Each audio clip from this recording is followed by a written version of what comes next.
ये कोई अव्यवस्था का मामला नहीं है कि वहाँ मोदी के नारे लगे। ये सुनियोजित षड्यंत्र था। ये एक रणनीति के तहत किया गया, ये कुत्सित मानसिकता के तहत किया गया और करवाया गया भाजपा के गुर्गों के द्वारा।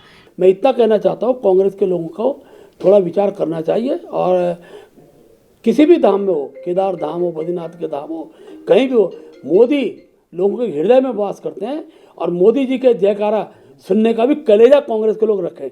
नमस्कार, मैं हूं साक्षी मुंगाई।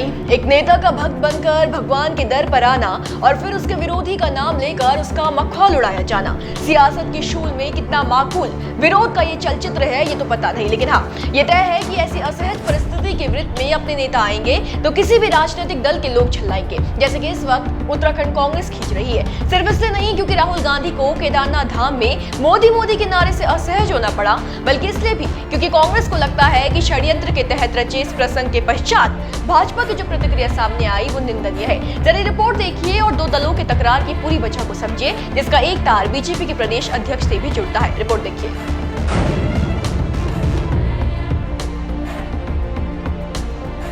कहते हैं कि आस्था की कश्ती में किसी हस्ती का दर्जा मायने नहीं रखता। जब आप इसमें सवार होते हैं तो किसी भी अन्य श्रद्धालु के समान होते हैं। हाँ, पर जब से राजनीति की धारा दिखावे और नकारात्मक स्पर्धा से घनी दिखने लगी है, तब से दलों में एक अलग प्रकार की तनातनी दिखने लगी है। उत्तराखंड की सियासत में तो कम से कम इसी पर बहस है। दरअसल हुआ यह है कि बीते दिनों राहुल गांधी उत्तराखंड पहुंचे थे। राहुल गांधी बाबा केदार के दर्शन के लिए राज्य पधारे थे। अब राहुल आए तो थे आस्था के सबसे बड़े केंद्र केदारनाथ धाम में माथा टेकने, लेकिन यहाँ भी वो विरोध और व्यंग्य का शिकार हो गए। उनकी उपस्थिति में केदारनाथ धाम में मोदी के नारे लगने लगे।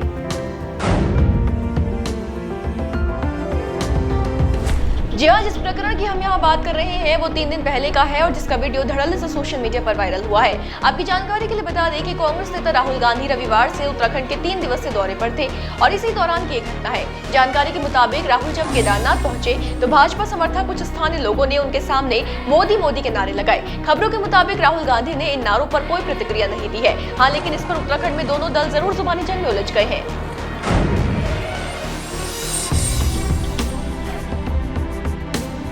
दरअसल कांग्रेस ने इस घटना की निंदा की है। कांग्रेस के मुताबिक केदारनाथ धाम में अगर किसी के नारे लगने चाहिए तो वो बाबा केदार के, ना कि किसी राजनेता के। इसके अलावा कांग्रेस के पूर्व प्रदेश अध्यक्ष गणेश कोडियाल ने इस ओर भी इशारा किया है कि इस प्रकरण के पीछे भाजपा और आरएसएस के लोगों का हाथ था। अच्छा, इस पर दल के प्रदेश अध्यक्ष की प्रतिक्रिया भी सुन लीजिए। नहीं, देखिए, जिन लोगों ने नारे लगाए उनकी वीडियो भी है, कौन लोग हैं इसकी भी जांच पड़ताल की तारीख में हो सकती है।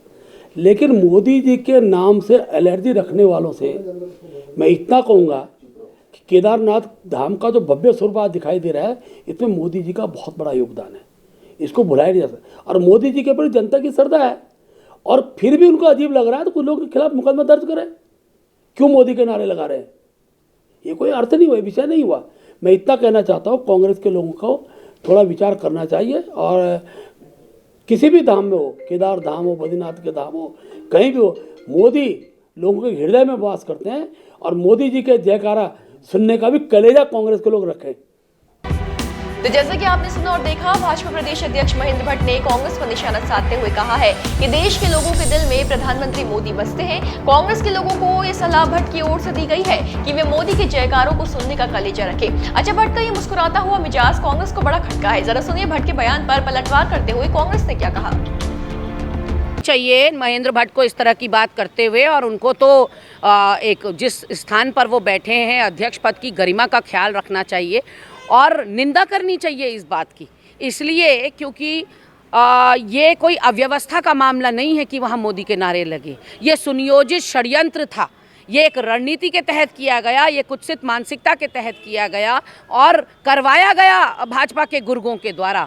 लेकिन राहुल गांधी को जितना हम जानते हैं, वो इतने बड़े दिल के और इतने खुले दिमाग के व्यक्ति हैं कि उनको कोई फ़र्क नहीं पड़ने वाला अगर मुट्ठी भर लोग मोदी के नारे वहाँ लगा रहे थे। वो जिस मकसद से वहाँ गए थे, प्रभु की भक्ति में लीन होने का, शिव की उपासना का, तपस्या करने का, एकांतवास का, ऊर्जा प्राप्त करने का, वो उसमें सफल हुए हैं। इसकी हमें बहुत खुशी है। रणनीति के तहत केदारनाथ में मोदी मोदी के नारे लगे हैं। महेंद्र भट्ट को शर्म आनी चाहिए इस तरह की बात करने की, उन्हें तो निंदा करनी चाहिए ऐसे प्रकरण की। तो कांग्रेस की ओर से महेंद्र भट्ट को अपने बयान पर फटकार मिली है। स्पष्ट है कि केदारनाथ में घटा ये प्रकरण दोनों दलों के बीच की तकरार का कारण बना हुआ है। ऊपर से नेताओं की प्रतिक्रियाओं पर जुबानी जंग छिड़ रही है सो अलग। ऐसे में देखने वाली बात होगी कि आने वाले दिन उत्तराखंड के लिए कितने हंगामेदार रहेंगे। ये समझ लीजिए कि जैसे जैसे लोकसभा चुनाव नजदीक आएंगे वैसे वैसे पार्टियां सीधी झड़प में पड़ती नजर आएंगी।